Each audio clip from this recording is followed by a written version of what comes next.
Di Larantuka, Nusa Tenggara Timur, kita bisa menemukan tradisi Paskah berusia 500 tahun. Tradisi syarat makna ini terus dilestarikan secara turun-temurun. Keberadaannya menjadi daya tarik para peziarah yang tak hanya datang dari dalam negeri, tapi juga dari luar negeri.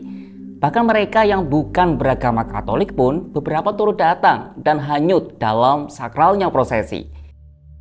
Ini adalah tradisi Semana Santa, suatu tradisi dalam menyambut perayaan Paskah yang dilakukan oleh masyarakat di Larantuka, Nusa Tenggara Timur. Seperti apa keseruan tradisi ini? Yuk kita bahas.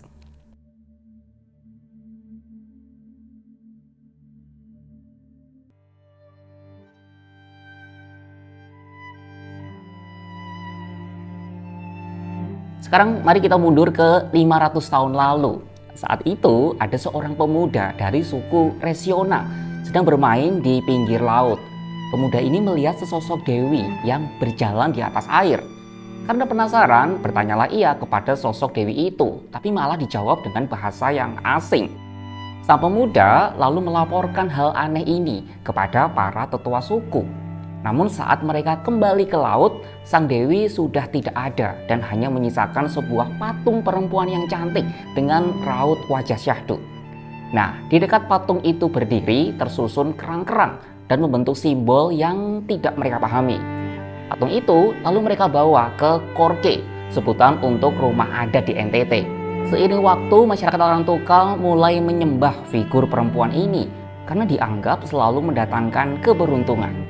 Lalu mulai tahun 1515, bangsa Portugis datang ke wilayah Nusa Tenggara Timur, tepatnya di Ende dan Larantuka. Bersamaan dengan itu datang juga misionaris yang menyebarkan agama Katolik. Raja Larantuka lalu mengajak misionaris itu melihat patung tadi yang mereka sebut sebagai Tuan Ma.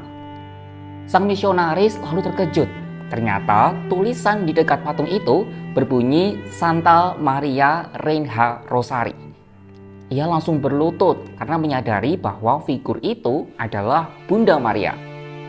Singkat cerita, sang raja dibaptis. Lalu ia dan keturunannya membangun kerajaan Larantuka secara Katolik. Larantuka lalu dikenal sebagai kota Reina, yang berarti kota yang diberkati oleh Bunda Maria. Ritual Semana Santa lalu mulai dilakukan secara rutin sejak tahun 1736. Semana artinya seminggu dan Santa berarti kudus. Nama ini diberikan karena tradisi dilakukan selama pekan suci umat Katolik, yakni pekan Paskah. Terus ada prosesi apa aja di Semana Santa?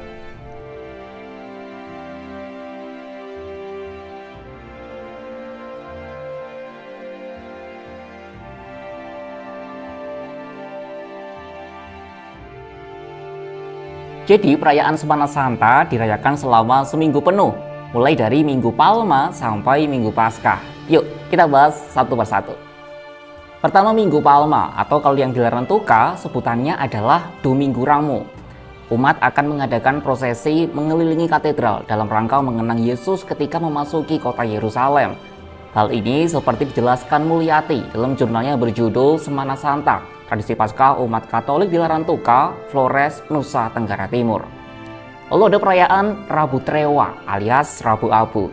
Nah ini unik, karena Rabu Abu kan biasanya menandai awal masa Prapaskah. Tapi khusus di Larantuka, ada juga perayaan di hari Rabu Abu dalam Pekan Paskah. Lanjut ke Kamis Putih. Selain tentunya ada perayaan Ekaristi saat siang hari, umat akan mengadakan upacara Muda Tuan. Masih ingat kan ya, tadi patung Maria alias Tuan Ma yang kita bahas di awal. Nah, patung ini itu hanya dibuka setahun sekali, yakni saat upacara Muda Tuan ini. Setelah dibuka, dibersihkan, dan dihias, lalu umat diperbolehkan untuk mencium patung Tuan Ma dan berdoa. Selanjutnya adalah Jumat Agung, atau kalau di sana disebut sebagai Sexta-feira. Yang paling ditunggu adalah perarakan via laut yang disebut sebagai prosesi Tuan Menino. Ini jadi prosesi paling meriah sekaligus paling menyita perhatian para peziarah. Jadi patung Yesus dibawa dari kapel Tuan Menino menuju pantai Kuce, Larantuka menggunakan perahu tanpa mesin yang disebut sebagai berok.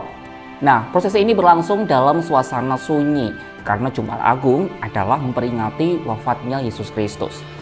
Besoknya seperti biasa dilakukan misa Sabtu Suci alias Vigili Paskah. Dan terakhir tentu ada di Minggu Paskah yang juga akan ada perarakan kembali. Tahun 2024 lalu diperkirakan sekitar 20 hingga 25 ribu peziarah mengikuti prosesi Semana Santa. Tak cuma warga sekitar, peziarah ini datang dari seluruh Indonesia, bahkan luar negeri. Salah satunya adalah Domitilia Dorasaru da Costa yang berasal dari Timur Leste. Setiap kali mereka inginkan itu biasanya dikabulkan.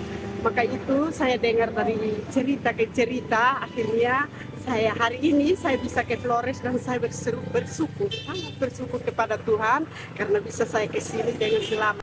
Semana Santa sempat ditiadakan selama pandemi COVID-19 dan baru dibuka kembali pada 2023. Lindiwa, salah seorang peziarah, menyatakan kerinduannya untuk mengikuti tradisi turun-temurun ini. Itu kami berencana tahun 2020, tapi bertepatan dengan COVID pada saat itu, pandemi COVID. Terus jadwal kami rundown itu tetap ada, dan ternyata baru terjadi di tahun 2023 ini. Sebagian dari para peziarah datang dalam kondisi sakit. Mereka berharap adanya mujizat dari tradisi ini. Sahabat Kompas.com, itu tadi eksplanasi soal tradisi Paskah Semana Santa, tradisi warisan Portugis yang sudah berusia 500 tahun di Larantuka. Semana Santa adalah contoh akulturasi ciamik antara agama yang berpadu dengan adat istiadat setempat. Perpaduan yang kemudian berkembang menjadi wisata religi. Kalau di daerahmu ada tradisi unik apa untuk menyambut Paskah? Tulis di kolom komentar ya. Selamat Paskah bagi teman-teman yang merayakan dan sampai bertemu di konten-konten lainnya.